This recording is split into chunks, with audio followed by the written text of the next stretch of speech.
Hey boss, how much for the Ascendant Heroes ETB? The market on it's 170. I could do 170. 170? What are you, a scalper? That's scalper pricing. Excuse me? Yeah, MSRP is at like $60. Why are you charging me scalper pricing at 170? Oh, I heard you right the first time. I'm charging you 170 because the market's 170. I've been collecting for over 20 years and these prices got me priced out. Well, don't be mad at me. Be mad at the market. That's what the market dictates, so that's what we're going by. No, I'm blaming you because you have the option to sell it less and you're not. All right, jerk off. Listen, if you had a house that was worth $1 million, how much would you sell it for? $1 million? Duh. What type of stupid question is that? Okay, cool, because the market dictates that. Let's say you have a car and like the market for your car is like 70,000. How much would you sell your car for? You asking me this dumb question again? Obviously 70,000. Or let's say you had an ounce of gold and it's like 4,100 an ounce. Would you sell it for less or would you sell it for more? Like, what would you sell it for? I'm not playing these dumbass games with these dumbass questions. If it's at 4,100, I'm obviously sell it for 4,100. Okay, stupid. So we understand each other, right?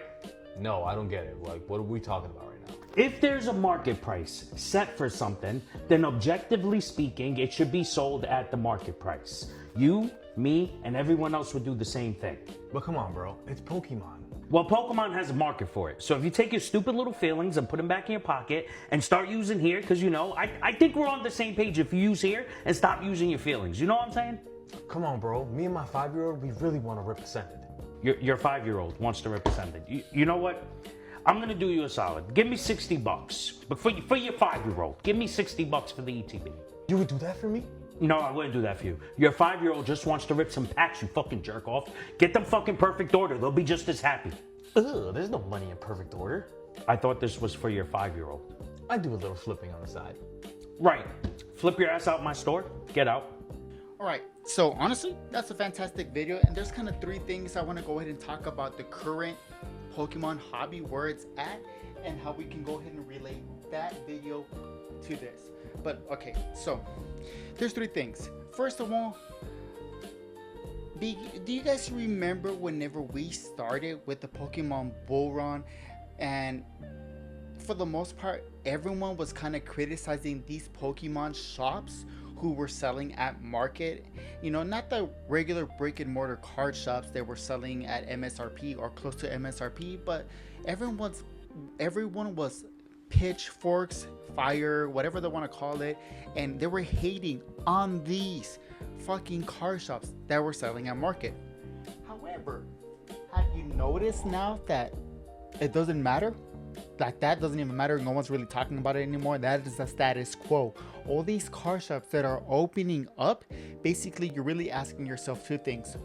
What kind of inventory do they have? Are they selling scalper stuff, by means like the new modern sets at market price, or are they selling anything different that we personally can't see anymore? Because here's the thing, I don't know if you guys know, I don't know if you guys have seen it. You probably do know, but if you guys have seen it, like, it's kind of probably flicked in your, like, in your head. But how many times has it happened to you where you're going to a card shop, or you're going to a convention or a trade night or whatever they want to be called these days, and everyone, and I mean everyone, has the same cards on the table? Everyone's collecting and selling the same shit. The hobby's a little bit boring about that. But look, yeah, going back to the original topic of that video, it's the status quo now. One of the biggest emphasis in that video is the market is market. So if you want to buy this product, you're going to go ahead and pay market. So all of a sudden, we're having these card shops pushing back at people who are trying to get stuff at MSRP. Before, like, you know, before this year, back in the end of 2025, right, we're in 2026, yeah, at 2025, no, fuck that shit. We were pushing back on the car shops who were selling at market and not at MSRP, but here we are. It's now the same shit. Point number 2, I think it's also, for the most part, and I look at my algorithm, I look at my stats, right? Most people who are watching Pokemon content are somewhere between the ages of 25 all the way up to the ages of 40. For the most part, I can go ahead and assume that most of them also are parents, dads, like myself, right? A lot of them are using their kids as an advantage or as a tactic to try to get a better deal. Now, I'll give this point to the shop in the video. Your kid is not going to care the value of the cards unless you, the collector, care about the volume of the cards. These kids really just want to go ahead and rip packs with their parents, but it's the parents who are putting such a big emphasis on the monetary value that Pokemon has. Yeah, I don't think you can really disagree with me, because there's a pretty good chance that unless you tell your kid, or your kid is constantly online watching, this kind of content, your kid would just be happy to partake in the hobby and rip Pokemon cards and get whatever they wanted with their mom and pops. That's the sad truth. But somewhere down the road, either the parents or content creators have said, oh, we don't want to buy those packs at MSRP, even if it's at MSRP or below at MSRP, because there's no money behind the packs. The fuck does that even matter? It shouldn't matter. That MSRP value shouldn't matter when it comes to these fucking cards. If you're a Pokemon fan, you should be able to play the TCG. I mean, I don't, because I don't have the time, right? But if you're going to appreciate the art, there's a lot of good art on these fucking bad sets. But guess what? They're not bad sets.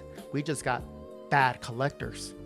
Honestly, these bad sets are fantastic sets, because you can finally collect cards at cheap, because there's so many of those cards out there at the shops. They're buying these Pokemon cards from people in the community. It's like an endless cycle, right? It's an endless cycle. They buy at MSRP, they rip them, so they go ahead and take them to these shops. The shops go ahead and buy them at the market rates, 70%, 80%, right? Or they trade up, but then you end up seeing the same cards. Right now, you're probably seeing a big influx in the Mega Evolution era, and honestly, I think this is a fantastic time to go ahead and pick up some of those cards in every single set.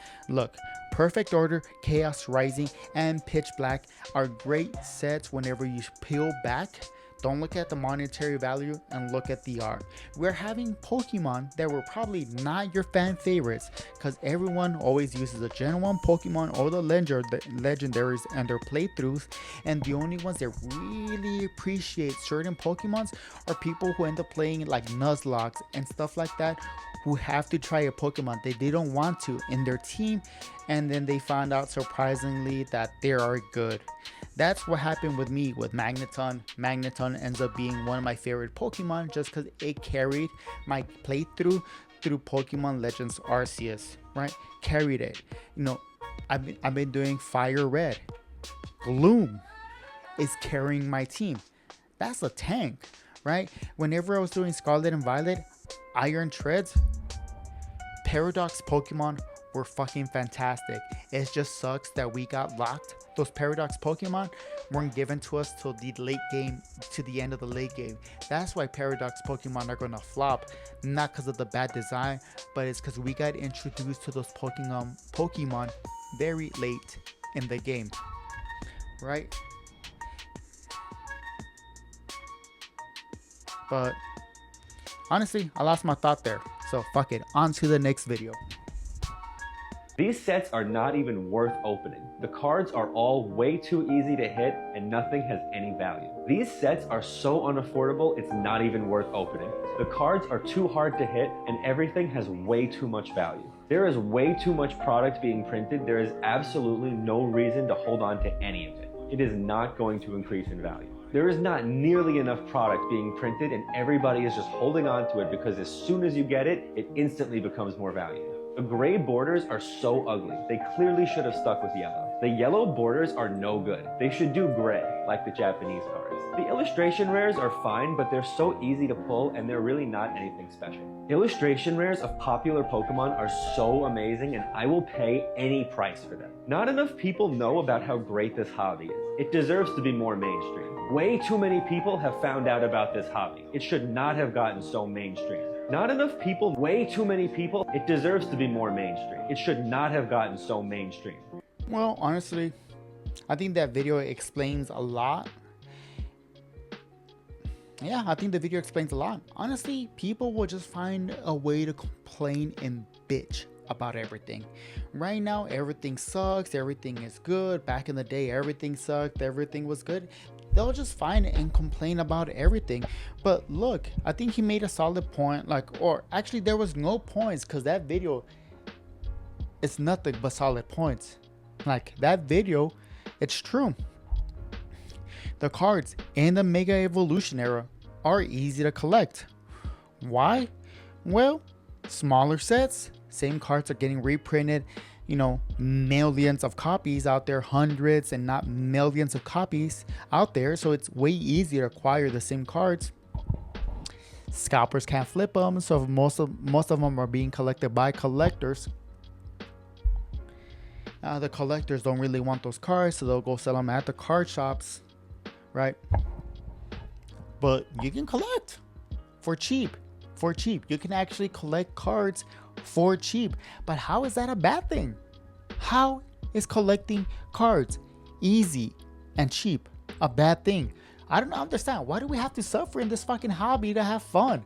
Because last time I checked, last time that we were suffering, people were killing each other at parking lots, at lines. They're robbing each other at conventions. That's the fun part. When Pokemon hobby is super expensive and you're seeing every single human being kind of fucking each other over. That's fucking retarded. But in the Scarlet and Violet era, it wasn't that much. I guess maybe it was a rush. I think that's what people are missing. I think it's the rush. Honestly, it feels like people are missing the rush of going to a store and trying to get a drop. Because honestly, look, these Pokemon drops are Black Fridays. And our Black Fridays, we're talking about our mom and pop's fucking Black Fridays drops, where they were lining up at these stores early in the morning, going and fighting people so they can get an item with the best deal. Now, for the most part, there is no such thing as a good deal, but getting Pokemon at MSRP, that is the best fucking deal that we can possibly get. We are hitting it good. We are eating good if we get Pokemon at MSRP. I think honestly that's what it is. I think for the most part, people are missing the rush of Black Friday, and we're reliving our Black Friday moments and experiences through Pokemon. That's pretty cool.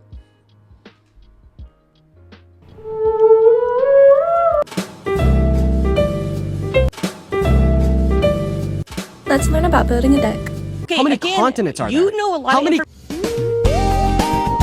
Honestly, I think that's probably the worst part about the hobby. I think that's the worst part.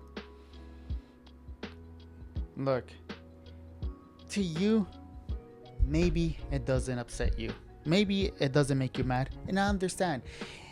Most of you guys who are watching my videos are males. Most of you guys are in your mid 20s to late 40s. And honestly, you're going to see stuff like that. Whether if you actively try or you don't, regardless of what kind of role model you're trying to be, you're going to see stuff like that.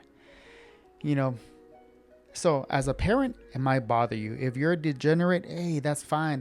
Maybe that's just my point of view. If you enjoy that kind of content, you do you, baby. You do you. As a content creator, I'm trying. I'm trying. Every single like, comment, and subscribe, it means the world. I'm not gonna lie, it does. I love it. It's a new challenge that I took it upon myself just to do videos like this, and I'm enjoying the process. But I know personally it's gonna require so much work, something else that is not that, to achieve any kind of success. To me, the fact that I already hit over 350 subscribers on YouTube, I consider that a success. I think that's huge. I love it. I'm really trying to go for that 369 for us millennials. 369, baby. That's the goal. But she'll beat that overnight. It will take me 2 years, of consistency to get that. Ain't that some shit? It's literally that simple. Arizona State University is now offering a degree to become an influencer. Students must build a social media account and prove they can gain real followers to graduate. Here's how to become an influencer. As a guy, you have to be personable, funny, and somebody that other guys would want to be friends with. As a girl, you have to be hot. That's it.